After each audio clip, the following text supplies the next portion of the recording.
Welcome to this edition of Backstage Pass with Leah Chang. I'm your host, Leah Chang. Today, I'm in Arlington, Virginia for Signature Theater's opening night of David Henry Hwang and Jeanine Tesori's Soft Power. Happy opening, Soft Power! Signature Theater is presenting the DC premiere of Soft Power, a musical fantasia with music by Jeanine Tesori and books and lyrics by David Henry Hwang. This newly revised production is directed by Signature's Associate Artistic Director Ethan Hurd, with choreography by Billy Bustamante, music supervision by Chris Fenwick, and music direction by Angie Benson. After the 2016 election, when a Chinese-American playwright is attacked by an unknown assailant, he hallucinates a Golden Age musical comedy about a Chinese theater producer and Hillary Clinton falling in love. I'm the Associate Director of Soft Power. One of the great joys of being a part of Soft Power has been the chance to work with two theater legends, David Henry Hwang and Jeanine Tesori. This spring, while workshopping a newly revised version of the show in New York City, Ethan sat down with David and Jeanine to discuss what inspired them to write Soft Power and what it's been like to collaborate with each other. So could you tell me about the inspiration for the show and how it came to be? King and I is a musical that I've always kind of loved, and then as I was watching in 2017, I became aware of the ways in which it was, kind of problematic, but yet it's so beautifully done that at the end, I'm still in tears. And so I started to think about that contradiction, which I think applies to a lot of older works today, where you have these sort of really mixed and complicated feelings as you're watching them. And I wanted to create something that was like it, about a reverse King and I, essentially, a Chinese theater producer who comes to America and forms an intense bond with Hillary Clinton. And could you talk about meeting each other for the first time, deciding to work together on this? Well, David and I were talking about the program that out by Columbia, and on the way out, he said, I have this idea, and he sat back down, and as soon as he said it, and the recognition of an idea that you want to work on, they're very few, because each one takes years and years, as you can see, that we're all still talking here after all these productions, and I immediately had an immediate visceral reaction to just think, oh yes, I want to do this. My original idea was that, okay, there would be this Chinese person who would come to America and Anna-like teach an American ruler something important about civilizing their country. And I thought that this Chinese person would teach President Hillary Clinton to solve the problem of gun violence. So we did a reading of that version on Election Day in 2016. And then the next morning, I remember calling our director, my frequent collaborator, Lee Silverman, and saying, okay, I think this is going to be bad for the country, but it could be good for our musical. Let's talk about just Fever Dream. You were the first person to start talking about it as a fever dream. Oh, well, I think very, very quickly we realized that it's the myth of it's Orpheus, it's Dorothy. DHH is in one world, and then he goes into an underworld, and then he comes out of that underworld and back into the outer world, completely changed by what has happened. One man processing one event in one life on one night, and that became its limitation, became its greatest freedom for us to dream, because the way that dreams work, they are trying to process the conscious world in our subconscious. Therefore, they have their own dramaturgy that I think is wackadoodle, but it's intact. I'm curious to talk about China and Chineseness and how that's evolving here and now, how that maybe is affecting this new version of the show. Yeah. China, at least in the early 2010s, was interested in creating a show that would end up on our Broadway as part of this general quest at that time to achieve soft power. Since the ascension of Xi Jinping, the country has become increasingly kind of nationalistic and inward-looking. So the kind of hostility of China and America has a pretty powerful and negative impact on what it means to be an Asian American. And so we saw the spike in anti-Asian hate as a result of the pandemic and the former president's characterization of that pandemic.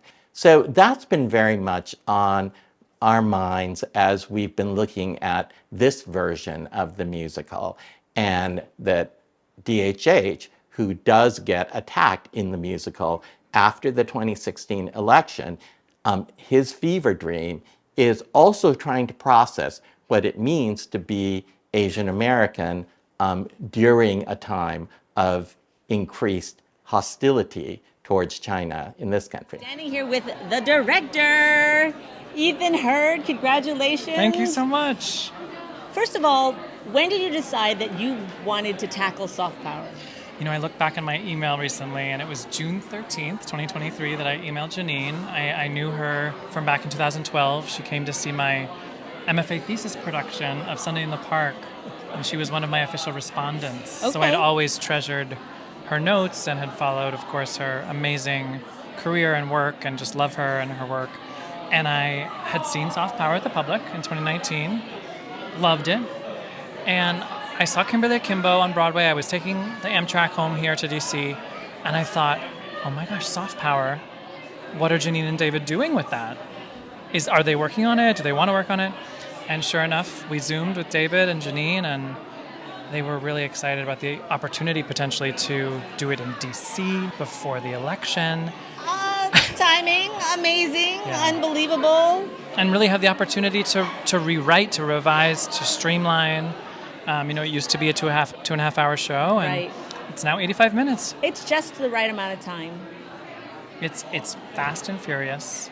With Yeah. a phenomenal cast. Oh my gosh. But love oh them. my God, Grace Yu, Grace, you, Stephen Ng, Daniel May, and Daniel May. our three leads. Talk to me about how you chose to cast them.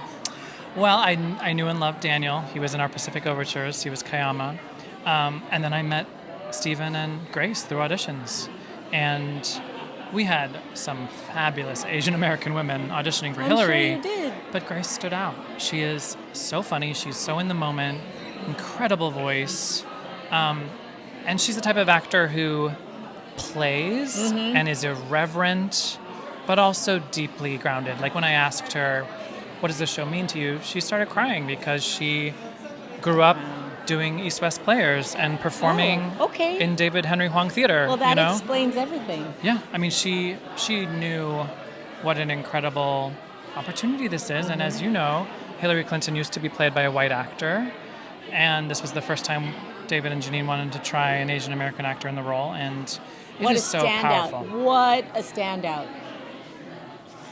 Really just gives me chills. Yeah. And, to hear the song Democracy, which in my mind is really the reason to do the show, it's such a powerful song. To see a woman of color embodying Hillary Clinton in this moment as Kamala steps up, our first Black and Asian American female presidential candidate, it's really stars aligning in the best way.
We have the power to change.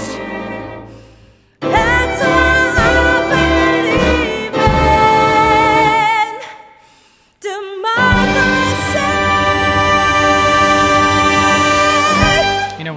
the Secretary of Labor, Julie Su, with us on Saturday. Okay.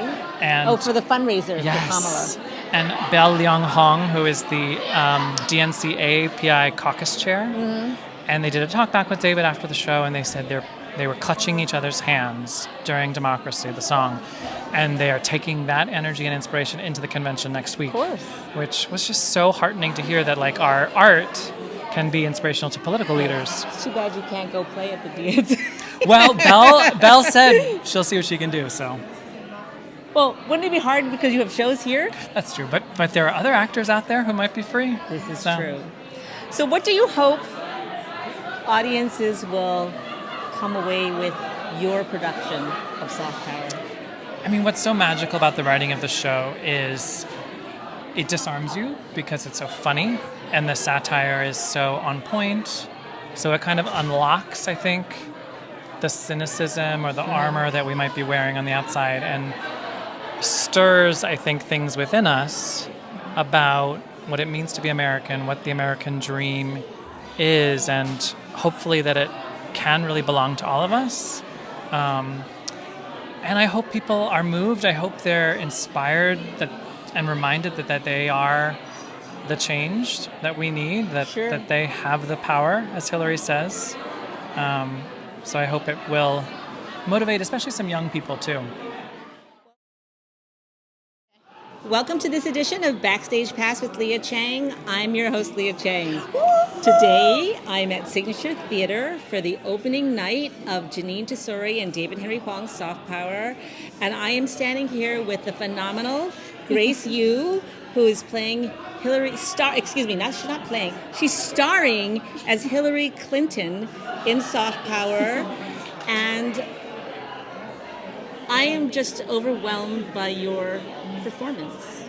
Thank you. Keep in mind that I've only ever had the opportunity to see you as a worker in Hadestown. And I think everybody needs to get their butts to Signature Theater and come see this phenomenal cast. Let's talk about this. Let's talk about how you got cast in the show and what it means to you to be in Soft Power, but also to play Hillary Clinton. I submitted a tape, and then I met the team in New York for dancing and doing more scene work and songs in person. But I remember when I taped, I had recently lost my grandma in Korea, and so I remember just really not. It was kind of the last thing I wanted to do. Sorry. Because I was grieving, and so the fact that I am here, I just feel like it was a divinely appointed moment for me to be able to join this company. I haven't worked with mostly, AAPI creative team and all AAPI cast since it's been 10 years. And Ethan mentioned that you cut your teeth at East West Players. Yes. And that was the first time I worked with an all AAPI cast. It's 10 years ago. What was the show? It was called Takarazuka. It was Play with Music, Suni Stanton. And that was also just my, first professional theater opportunity at the David Henry Hwang Theater. And so cut to 10 years later when I'm in a room with David Henry Hwang in the flesh, and Jeanine in the flesh. Just I am just so starstruck, and like I wrote papers about you in college, and now you're giving me new pages to rehearse and work in the room. So it's been also very overwhelming for me to just I'm just like, pinch me, I'm dreaming. I'm also like in a fever dream. What does the show mean to you? The show means hope. The show means representation. I think it really is like a big milestone moment for me as well. Personally, as an artist, I've, again, pursued this for about 10 years now. I've never had my own dressing room with my name on it. And I've never had the last bow in a curtain call. And I remember just like when we staged it, feeling very emotional, just because it was a surprise, A, and B, it's never happened before. And so, I don't know, this show means I can take up space, that we, as AAPR artists, we can be funny, we can be messy, we can be wild, and be brave and free-hearted. So yeah, it means a lot to me. What does it mean to you to be an Asian American theater maker in this time? It's really important, I think, because I think a lot of times it's hard not to feel like we are, the poster child for diversity or meeting a quota, in a chorus, right? To just be at the forefront and be able to have a full arc and to be able to embody a real human being. Yeah, to embody a human being and to have a whole set of songs. Yes, of all genres. It kind of like, I'm so grateful because it feels like I'm also reclaiming just Little being Grace, able to step into, yes, Grace. all these leading lady ingenue types that, I can just kind of reclaim and step into. And know what you deserve. Not only are you fully capable of it, but you're more than. Yeah, and I think I still struggle with that, obviously. The imposter syndrome, I feel like, doesn't ever truly go away for me personally. But yeah, to remind myself that I am more than enough, as you shared, that we are more than enough. And, I also remember, when I first watched this show in Amundsen in LA, I remember it was like a similar feeling to when I saw Crazy Rich Asians, a movie. And I remember during that press junket, Awkwafina mentioning, it's been a whole generation before people have been able to see a blockbuster Hollywood film featuring an all years. Asian cast. That's Ridiculous. how I also that's how I also feel like, I don't know that there has been someone who won best actress in a musical category. There's been best supporting actress in a musical, but that hasn't been, to my understanding, since Lea Salonga when I was born. So that's also a whole generation of us too, also waiting for, I don't know, more glass ceilings to be broken in that way, because we're certainly out here and we're certainly not retreating, and I feel like we are being given those opportunities. But I would love to be able to see that as well. But I'll wait for it because Andre Shields. Slowly is the fastest way. So yeah. Well, I'm so proud to have witnessed this moment. Thank you. And to be It means a lot that you're celebrating with you tonight. Congratulations, my dear. Congratulations. And Jeanine Tesori, Soft Power, and I'm standing here with one of the stars, Daniel May, and he's going to tell me what it feels like. First of all, hug. Love you. So happy you're here. So proud of you. Thank you. And I'm so happy to be sharing this opening night with you. But I'd like to know, you were in the original production as an ensemble member and featured tracks. You had featured tracks. Yep. But tonight, you're leading the show, and I'd like to know what it feels like. It feels like an actual fever dream.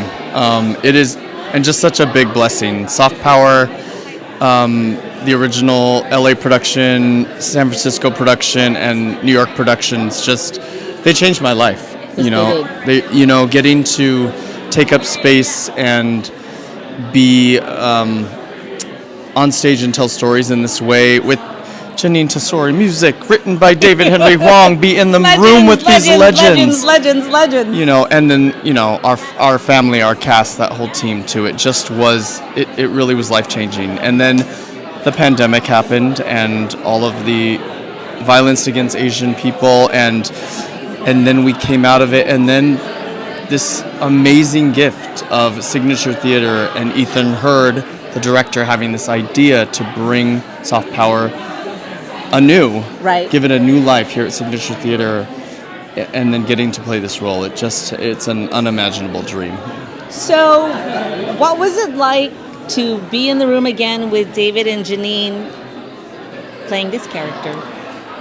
The first week we did a workshop in New York Yes. before this actual rehearsal process, and Chris Fenwick, who was our music supervisor and also in the previous productions, and Billy Bustamante, who's our choreographer, who was also in the original productions, we would just look at each other and start laughing, Are we really here rehearsing Soft Power again? Like, are we really getting to do this? And being with David and Jeanine as well, it just feels like such a gift. Can you tell the audience who you play in Soft Power?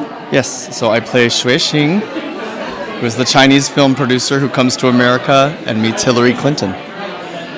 And I want to tell you that you completely take up space and own the stage. You were so marvelous in Pacific Overtures in a leading role there. Thank you. But wowie wow!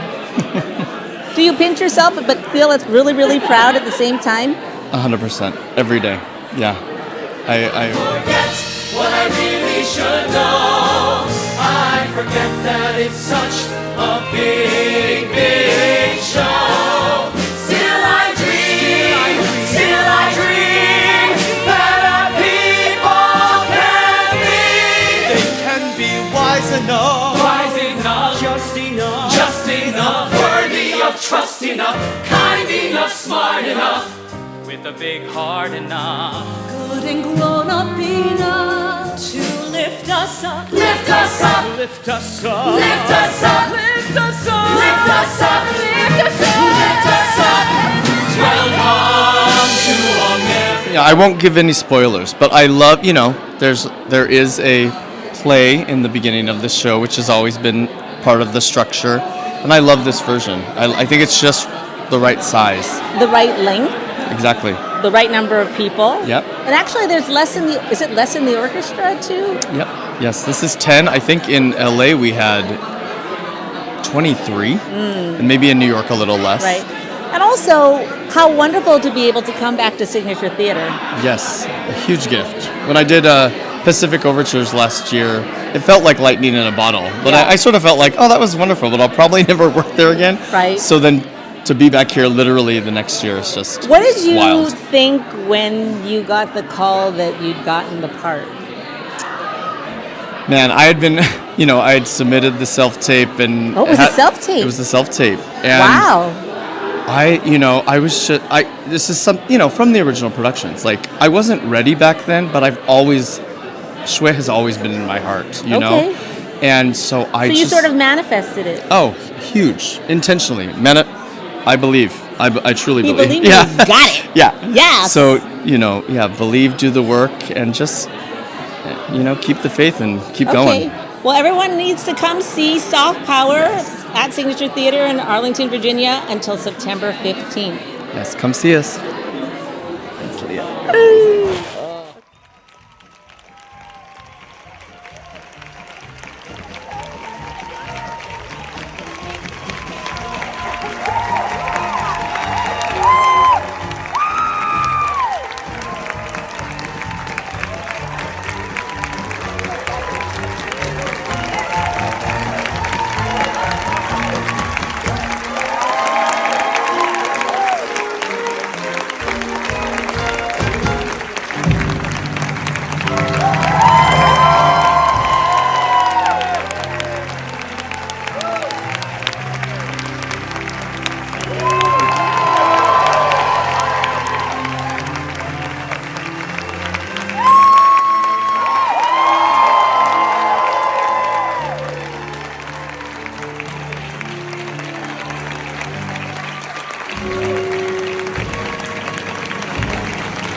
And I'm standing here with one of the stars of the show, my good pal, Stephen Ng, who stars as DHH. Oh my God. Yes, indeed. Stephen, how do you feel?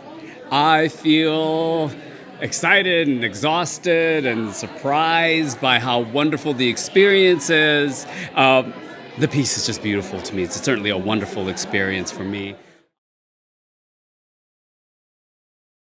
And when I first saw David, after he first saw the first preview, I saw him the next day, and he was not quite sure if the hair was right. Oh, really? But, well, it's not that it wasn't right, but he wasn't quite sure if it was needed, I think. But he said everybody seemed to love it. Yes. And, I felt that's right. I think I need to honor this man. You do. He is a living, breathing human being, and I think I have the opportunity to try to represent him on stage. And part of that is him physically in some way. And his hair is a very distinctive feature. Absolutely. As somebody said early on, his hair is iconic. And I said, well, yes, it's certainly something that for those of us who know him or know what he looks like, it is certainly a very distinct quality that he has that not many guys have, actually, not people. And I think that specific quality I really wanted to bring to this production. And fortunately, I have a head of hair that, while it's not quite the same kind of hair in the sense that the way it grows and the wig designer and I were just cutting, trying to put all this hair product in it to try to make it look like him because I ultimately wanted to honor him. Of course. Absolutely I honor saw him. the pictures from Sunday and went, oh my God. I mean, in the best way possible. So what does soft power mean to you? What does this show mean to you? Oh my goodness, that's such a big question because I think I have several answers on several different levels. On a personal level, at this stage of my life and my career, it's a gift to do this show. It really is.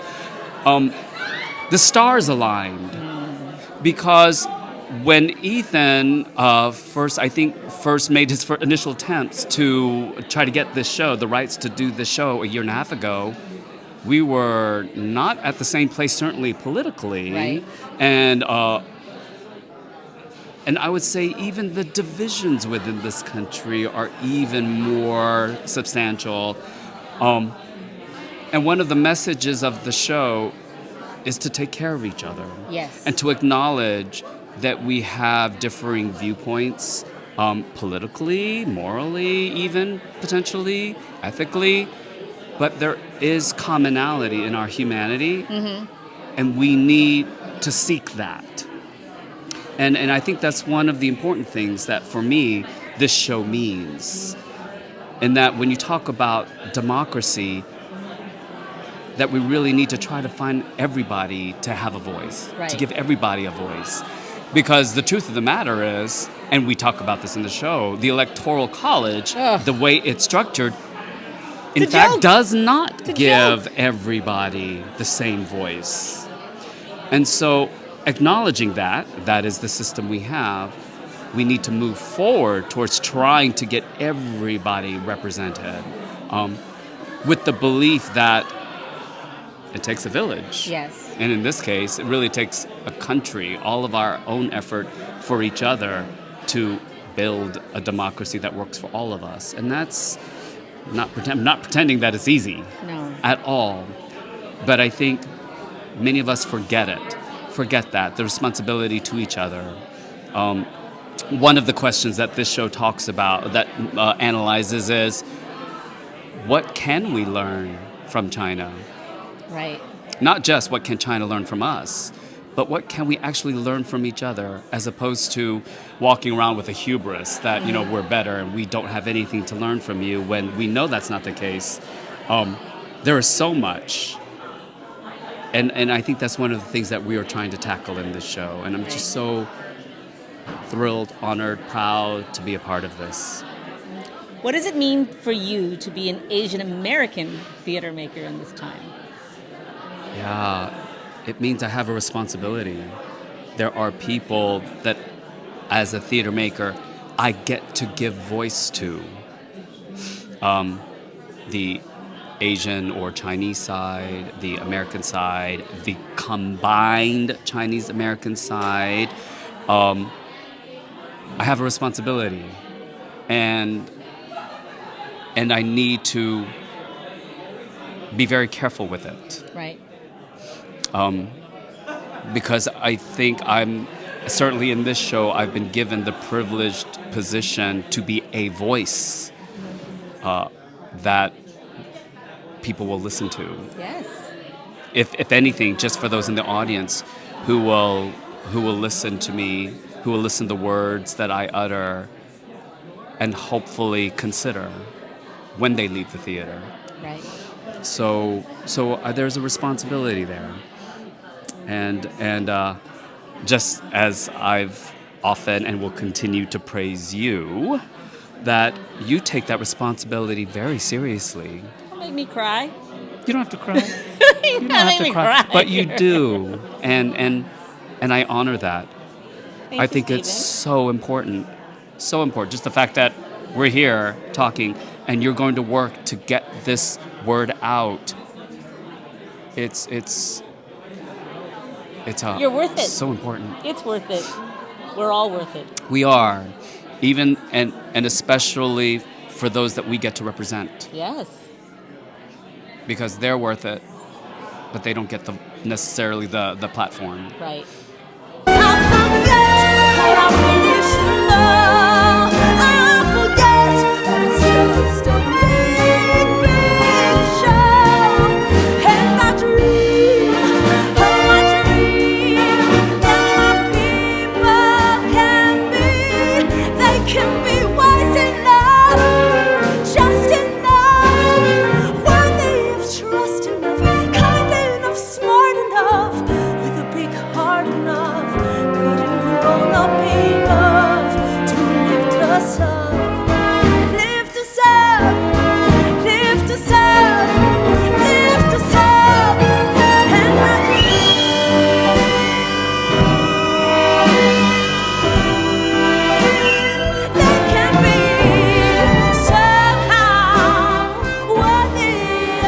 Thank you for joining me for this edition of Backstage Pass with Leah Chang.